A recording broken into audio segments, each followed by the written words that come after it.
Look at what we've already done. My first priority, obviously, was getting out American citizens and embassy personnel out of Libya, and we got that done. The very next day, we had already instituted the largest financial seizure of assets in our history. And the day after that, we had imposed sanctions, and we had mobilized the international community through the United Nations so that across the board, we are slowly tightening the noose on Gaddafi. He is more and more isolated internationally, both through sanctions as well as an arms embargo. In addition to that, we've provided a host of humanitarian aid measures to make sure that people are not adversely affected as they cross the borders into Tunisia or Egypt, and we will continue to do that. And what we've done is we've organized in NATO a series of conversations about a wide range of options that we can take. Everything from 24-hour surveillance so that we can monitor the situation on the ground and react rapidly if conditions deteriorated, to further efforts with respect to an arms embargo, additional efforts on humanitarian aid, but also potential military options, including a no-fly zone. NATO will be meeting on Tuesday to consider a no-fly zone, and we've been in discussions with both Arab countries as well as African countries to gauge their support for such an action. In addition, Secretary Hillary Clinton will be meeting with the opposition in the next several days, and we have determined that it's appropriate for us to assign a representative whose specific job is to interact with the opposition and determine ways that we can further help them. And so we're going to be in close consultation with them. So the bottom line is that I have not taken any options off the table at this point. I think it is important to understand that we have moved about as swiftly as an international coalition has ever moved to impose sanctions on Gaddafi. I am absolutely clear that it is in the interest of the United States, and more importantly in the interest of the Libyan people, for Mr. Gaddafi to leave, and I have not foreclosed these options. Now, I do take very seriously making sure that any decisions I make that involve U.S. military power are well thought through and are done in close consultation with Secretary Gates, Chairman of the Joint Chiefs of Staff, Admiral Mullen, and all relevant personnel.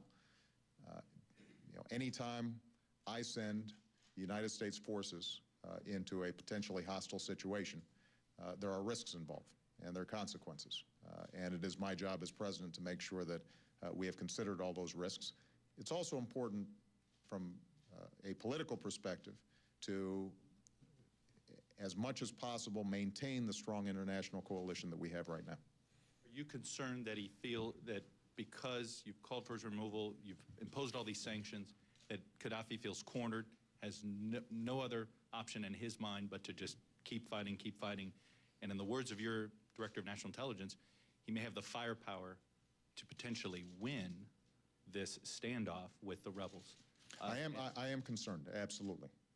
And I think that's why it's so important for us not to stop where we are, but to continue to find options that will add additional pressure, including sending a clear message to those around Gaddafi that the world is watching and we're paying attention, and that there have been referrals to the International Criminal Court. Part of what we're going to be wanting to do is to change the balance, not just militarily inside of Libya, but also to change the balance in terms of those who are around Gaddafi and are thinking about what their future prospects are if they continue down the course that they're on. But Chuck, there's no doubt that I am concerned about it. Gaddafi has a stash of weapons. He not only has some troops that remain loyal to him, but there have been reports that he's also been hiring mercenaries. Even with the financial freeze that we've imposed, he still has some assets. The rebel groups are just now getting organized, and so we're going to have to continue to apply pressure. And that's why I say we have not taken any options off the table at this point. Mimi Hall. Thank you, Mr. President. Just to follow up on Libya, and I also have a budget question. You say you're concerned, but is Gaddafi staying, is that an acceptable option for you ever? And my question on the budget is, there's been some criticism from members of your own party about your leadership on negotiations, on spending. And I'm wondering, given that, if you can talk about where you stand on a 3-week CR, on longer-term priorities, and what you would and would not accept on, Sure. On cuts. Thank you. Going back to the Gaddafi question, as I said before, it is in the United States' interest and the interest of the people of Libya that Gaddafi leave. And we are going to do we're going to take a wide range of actions to try to bring about that outcome. You know, when you say, is it ever acceptable? I mean, I think what you're asking is, you know, are we going to engage in any potential military action to make that happen? And as I said before, when it comes to U.S. military actions, whether it's a no-fly zone or other options, you've got to balance costs versus benefits. And, you know, I don't take those decisions lightly. But let me be as clear as I can about the desired outcome from our perspective, and that is that Gaddafi stepped down. And we are going to continue to work with the international community to try to achieve that, and we are going to be in close consultation with these opposition groups as they get organized to see how we can bring about that outcome. Now, with respect to the budget, I think it's important to understand that right now the discussion is about last year's business. We're talking about how to fund the remainder of this fiscal year. This is an appropriations task, and we have been in very close contact with all members of Congress, both parties. I've had conversations with Mr. McConnell. I've had conversations with Mr. Boehner. I've had conversations with Nancy Pelosi, and I've had conversations with Harry Reid about how they should approach this budget problem. Here's what we know. The Republicans in the House passed a budget that has been now rejected in the Senate.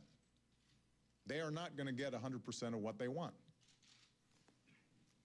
The Democrats have put forward spending cuts, many of them pretty painful, that give Republicans already half of what they were seeking, because they're the right thing to do. Many of those cuts are ones that were already embodied in the budget that I proposed for 2012. Now, that's been rejected as well. So here's what we know, that both sides are going to have to sit down and compromise on prudent cuts somewhere between what the Republicans were seeking that's now been rejected and what the Democrats had agreed to that has also been rejected. It shouldn't be that complicated. And so what I've done is every day I talk to my team, I give them instructions in terms of how they can participate in the negotiations, indicate what's acceptable, indicate what's not acceptable, and our expectation is that we should be able to get this completed. Now, because I think neither Democrats or Republicans were in the mood to compromise until their 100% maximal position was voted down in the Senate, we've probably lost some time. And we may not be able to fully resolve this and meet next week's deadline for the continuing resolution, which means that there may be potentially one more short-term extension. But let me just make some broad points about this. Number one, we can't keep on running the government based on 2-week extensions. That's irresponsible. I mean, we've got a war in Afghanistan going on. We've got a wide range of issues facing the country on a day-to-day basis. And the notion that we can't get resolved last year's budget in a sensible way with serious but prudent spending cuts, I think defies common sense. So we should be able to get it done. Point number two, there are going to be certain things that House Republicans want that I will not accept. And the reason I won't accept them is not because I don't think we've got to cut the budget. We do.